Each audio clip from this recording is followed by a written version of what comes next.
o'clock in the morning watching kittens. So it's a little hectic around here. I hope there's not any noise in the background. But anyway, so we'll move forward. Let's see. I will handle the invocation, the pledge, and the mission statement. Would you please bow your heads?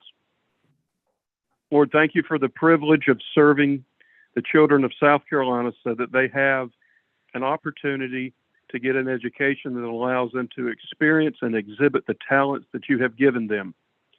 Thank you for the new and exciting leadership that creates fresh options for all families in South Carolina. And thank you for the increased resources so schools can provide the facilities and personnel necessary to educate students in the 21st century. It is in your name we pray and give thanks. Amen. And I don't know if anyone has a flag, but if you do, face it and please put your hand on your heart.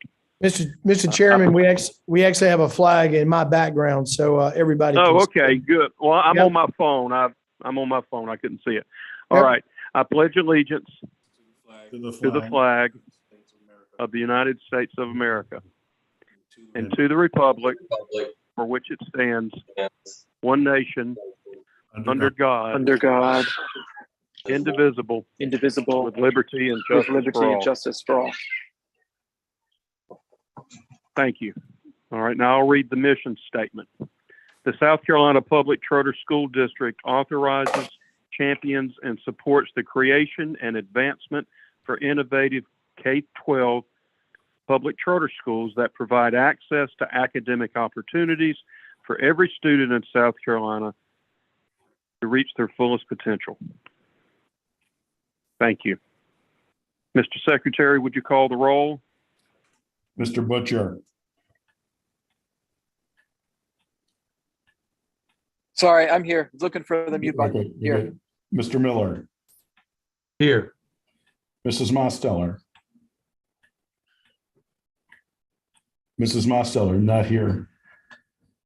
Mr. Payne. Here. Dr. Pope. Dr. Pope not present. Dr. Strickland. Here. Mr. Chairman, we have a quorum. All right. Thank you. All right. Item 6 is a consent agenda. Do I have a motion for the approval of the agenda for the June 30th, 2022 meeting and the approval of the minutes from the June 9th, 2022 meeting? Mr. Chairman, so moved. Second. All right. Thank you. Okay. I'll call the question. All in favor, please say aye. Aye. Aye. Any opposed? No opposed. All right. Are there any public? I'm not sure who's handling Campbell's old duties, but are there any public comments? No, sir, there's no public comments. Okay, thank you. There's no need for an executive session, so we'll move on to item 9, action items. Michael, it's the third reading for the FY23 budget. Yes, sir. Thank you, Josh, for filling in, for jumping in last minute for Campbell there. No problem. Oh, Doing a great job. Doing a great job, Josh.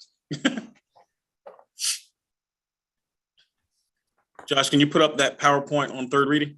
Yes, I can, sir. Give me just a moment. No problem.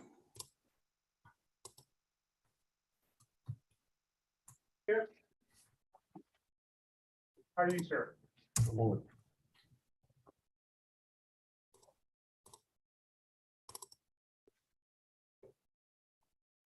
All right.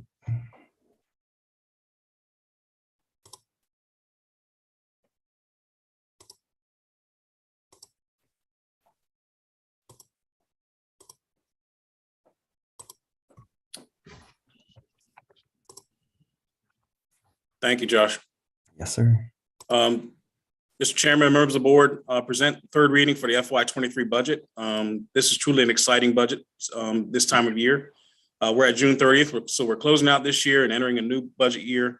But for the first time, our funding is included with other traditional school districts as well. The last communication we received from the State Department was that traditional districts may change their funding because of our 5-day count. That's the first time that has happened, and that's exciting. So I apologize for the late delivery of the materials, but we wanted to make sure our schools did updated projections through last week. And so that's why we got it out to you this week. But again, we went through different versions. We've gone through governor's version, House version, Senate version. We had a House 1, we had a House 2.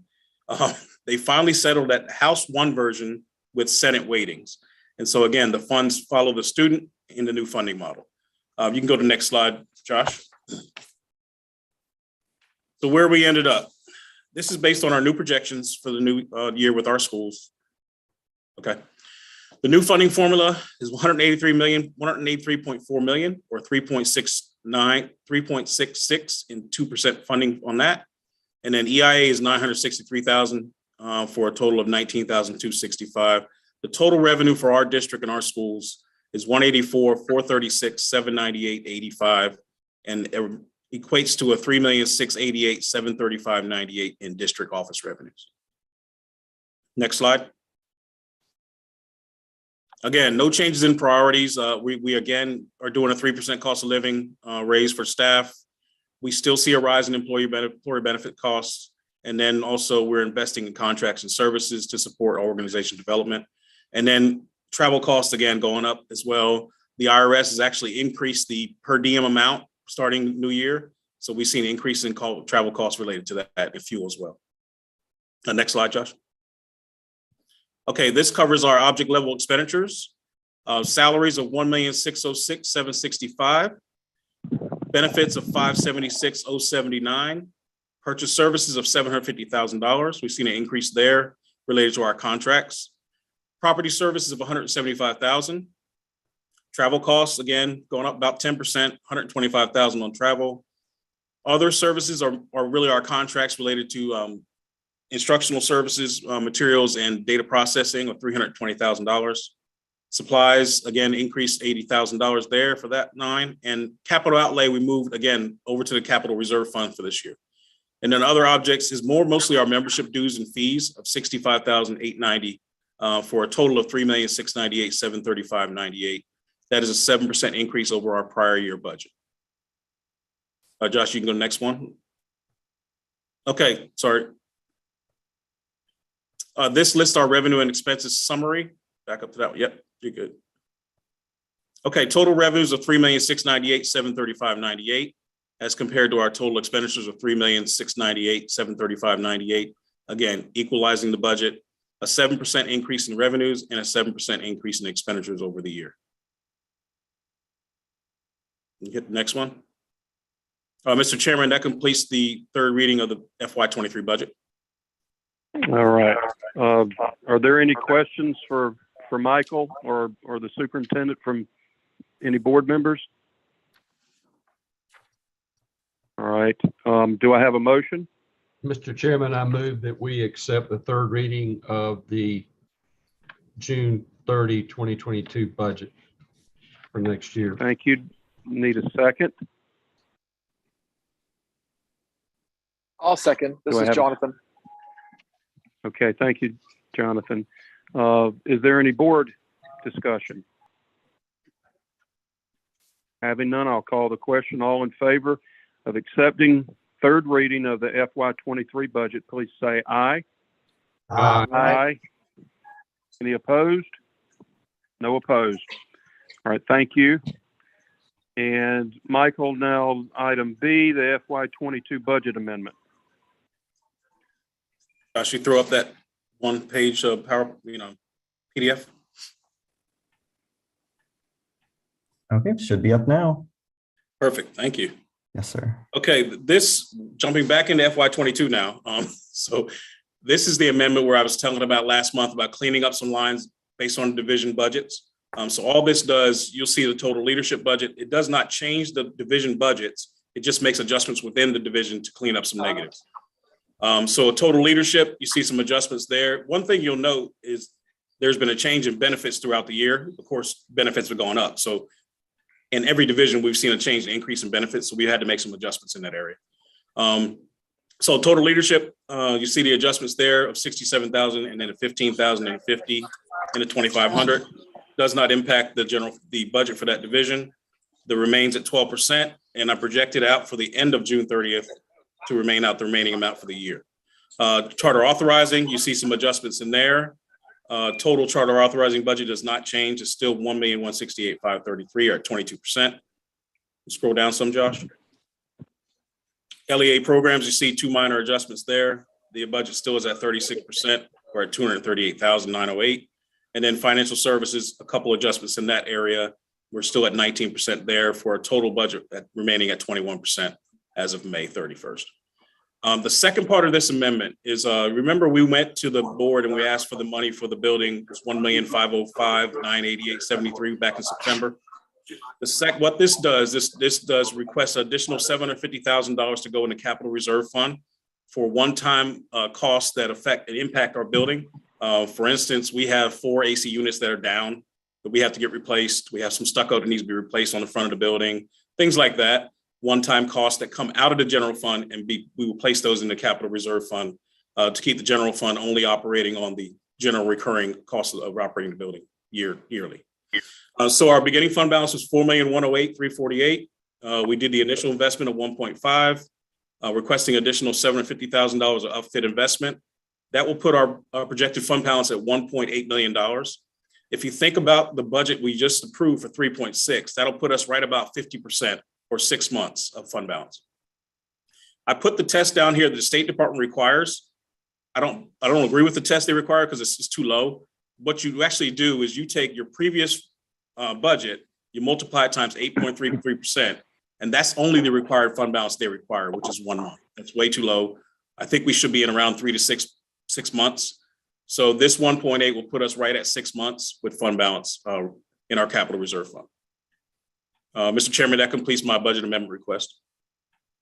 All right, thank you. Are there any questions for Michael on the budget amendment?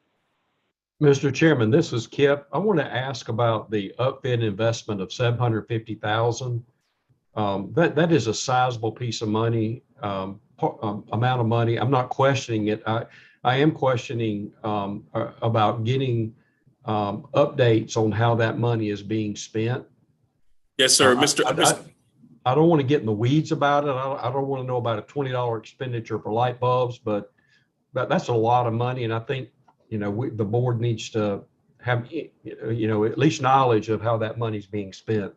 Yeah, and what I was suggesting, I talked to Eric about this, maybe we can do a quarterly update on the capital reserve fund to see what's been spent and what we're spending it on and update the board that way. You think that'll be okay? Yeah, that's good with me. Okay. Michael, I've got a question regarding the 1 month, the fund balance test and the 1 month requirement. Yes, sir. That's a Department of Education requirement, but we can go more than that if we wanted to set it at 3, 4, 5, 6 months, whatever. Is that right? That's correct. And some boards actually have a fund balance requirement. We can talk through that at some point. Do we want to have a fund balance requirement? Also, going forward, do we want to have a contribution amount that we would contribute to the capital reserve fund yearly? Would it be 3%, 10%? Going forward, because we do have a district office building and we should be putting aside some money for emergency things like that. I think those will be good questions that we should probably discuss in length at another board meeting. So we'll put that on the agenda in the future. Okay, definitely.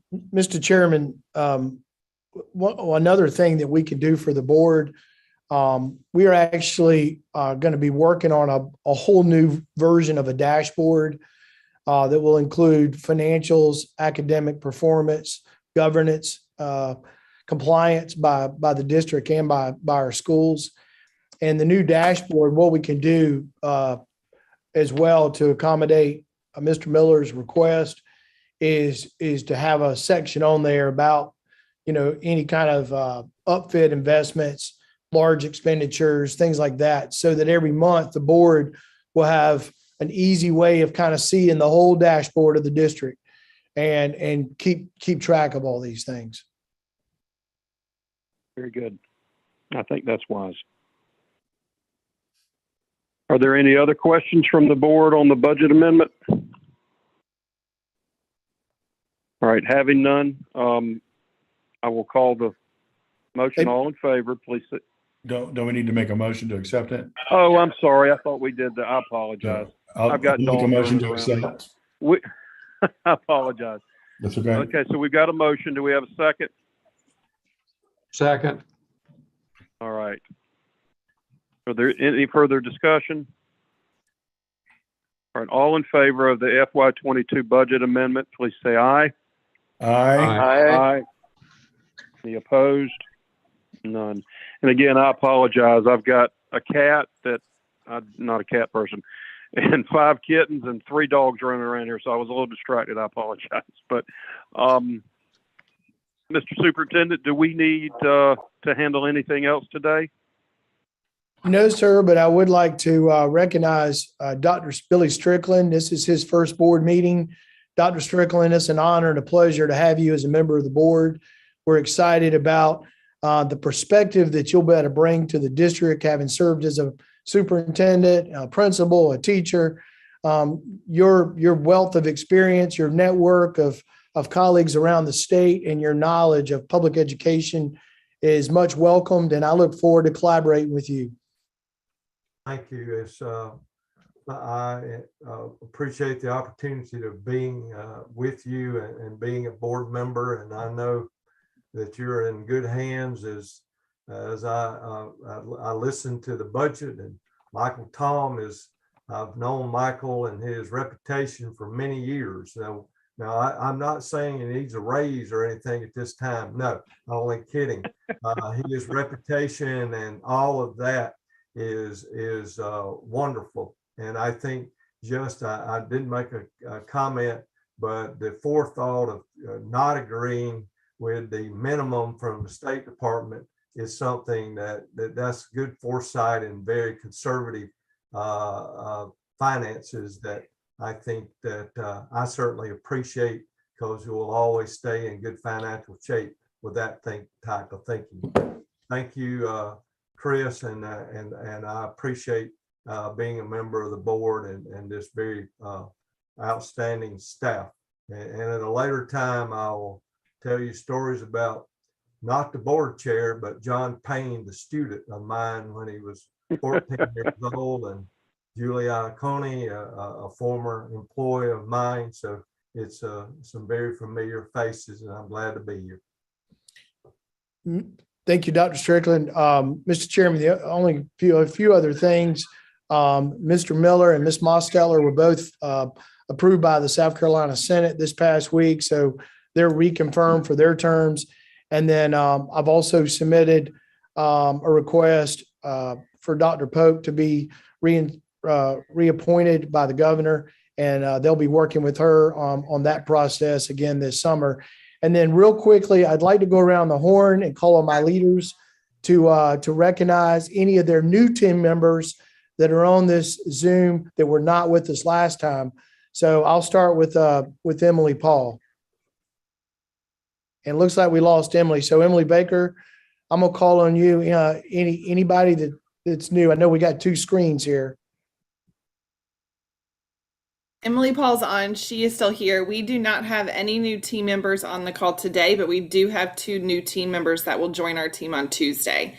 So we have Megan Lima, who's coming to us as a school site coordinator, and also Rihanna Smith, who's coming to us as a state programs coordinator. So we'll welcome 2 new staff members next Tuesday. Thanks, Emily. Michael?